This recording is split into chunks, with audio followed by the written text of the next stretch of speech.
قدمت الكرة البرتغالية في ال30 عاما الماضية الكثير من النجوم والمواهب الكروية الكبيرة والمميزة في عالم كرة القدم، والذين صنعوا الكثير من الإنجازات سواء مع منتخب بلادهم أو الأندية التي يلعبون لها. ومن أبرزهم النجم كريستيانو رونالدو، والذي حقق الكثير من الإنجازات الفردية سواء على المستوى القاري أو العالمي، وكذلك تحقيقه مع منتخب البرتغال لأول مرة لقب أوروبا في عام 2016، وكذلك دور الأمم الأوروبية في عام 2019. ونذكر من هؤلاء النجوم أيضا الأسطورة لويس فيغو والنجم روي كوستا وكذلك نونو غوميز وغيرهم الكثير. لكن كان هناك لاعب له الفضل في تقديم البرتغال على خارطة كرة القدم الأوروبية والعالمية، إنه الأسطورة البرتغالية أوزيبيو، أو كما يلقبونه الفهد الأسمر. أوزيبيو دا سيلفا فيريرا البرتغالي من أصول أفريقية، ولد في موزمبيق في يناير من عام 1942، وكانت موزمبيق في وقتها مستعمرة برتغالية. بدأت مواهبه في كرة القدم منذ الصغر، وانضم إلى فريق نادي لورنسو ماركس في موزمبيق، وهذا النادي هو أحد فروع نادي سبورتينغ لشبونة البرتغالي. فلفت انتباه موهبة هذا الشاب من قبل كشافين نادي بنفيكا البرتغالي، وأرسلوا سريعا إلى نادي بنفيكا في البرتغال بطلب ضم هذه الموهبة إلى النادي. وفعلا سافر أوزيبيو إلى البرتغال وانضم إلى فريق بنفيكا البرتغالي في عام 1960 في عمر 18.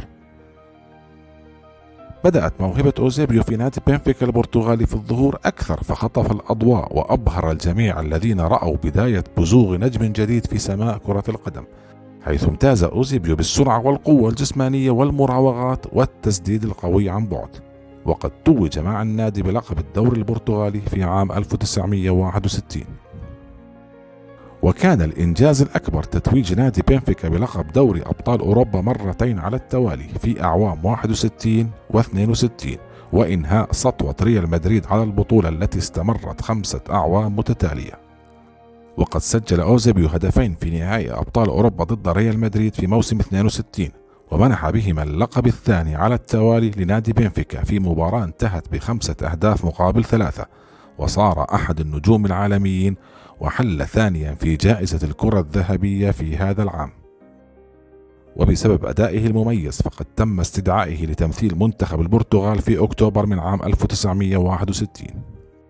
استمر أوزيبيو بتقديم أقوى العروض مع نادي بنفيكا، وحقق لقب الدوري البرتغالي أعوام 63 و64 و65، وفاز بجائزة الكرة الذهبية وأفضل لاعب في أوروبا في عام 1965.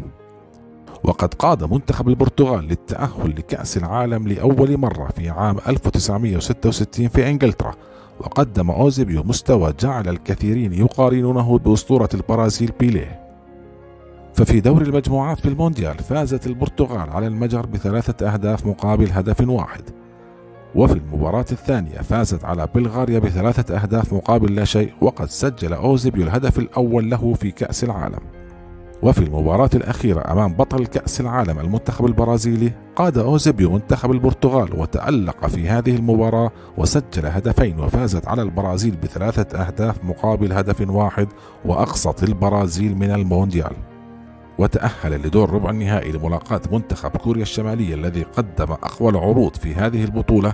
ففي الشوط الأول تقدمت كوريا الشمالية على البرتغال بتسجيل 3 أهداف في أول 24 دقيقة، إلى أن أوزيبيو تمكن من العودة في المباراة وسجل هدفين في الشوط الأول، لينتهي الشوط الأول بتقدم كوريا الشمالية ب3 أهداف مقابل هدفين. وفي الشوط الثاني فرضت البرتغال سيطرتها على المباراة، وتلاعب أوزيبيو بدفاع الخصم وتمكن من تسجيل الهدف الثالث والرابع، وساهم في الهدف الخامس، لتنتهي المباراة بتقدم البرتغال ب5 أهداف مقابل 3، وتتأهل لدور نصف النهائي لملاقاة أصحاب الأرض المنتخب الإنجليزي.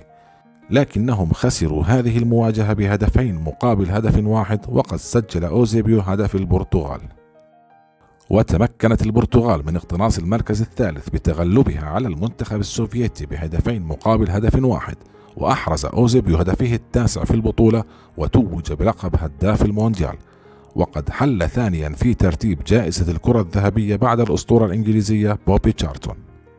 ويعتبر المركز الثالث أفضل إنجاز تحققه البرتغال في تاريخ مشاركتها في كؤوس العالم حتى وقتنا هذا. ويعود الفضل لأوزيبيو الذي وضع البرتغال على خارطة كرة القدم الأوروبية والعالمية.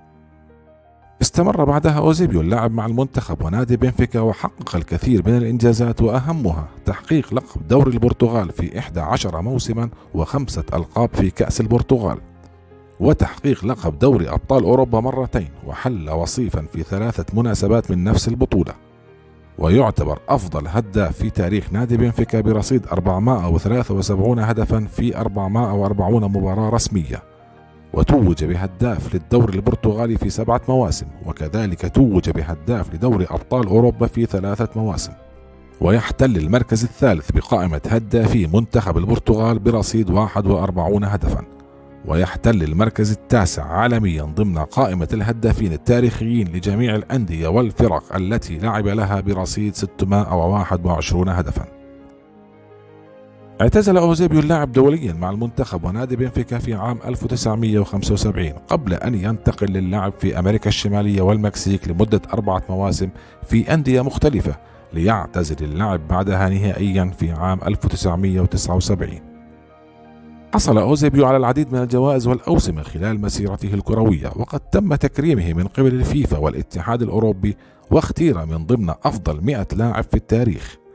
وقد كرمه نادي بنفيكا بإقامة تمثال له على مدخل استاد تالوز معقل النادي تقديرا له ولجهوده وإنجازاته التي قدمها خلال مشاركاته معه. توفي أوزيبيو في يناير من عام 2014 في عمر 72 إثر سكتة قلبية، وشارك عشرات الآلاف في تشييع جنازته، وقد وضع جثمانه في ملعب دالوز معقل نادي بنفيكا البرتغالي قبل دفنه، وذلك من أجل توديعه من قبل الجماهير، وقد بكته كل الجماهير البرتغالية.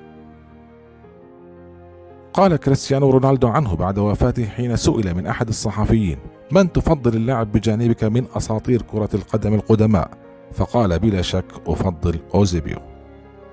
لطالما كان أوزيبيو حالة خاصة في كرة القدم البرتغالية، ذلك الشاب الذي بدأ ممارسة كرة القدم في أفريقيا حافي القدمين في الملاعب الترابية، إلى أن قفز لدائرة الضوء والنجومية في أوروبا والعالم كواحد من أفضل اللاعبين على مر التاريخ، وقد رأى فيه الشعب البرتغالي صانع أحلى أيام الكرة في بلادهم، وسيبقى أوزيبيو حديث الجماهير البرتغالية إلى الأبد.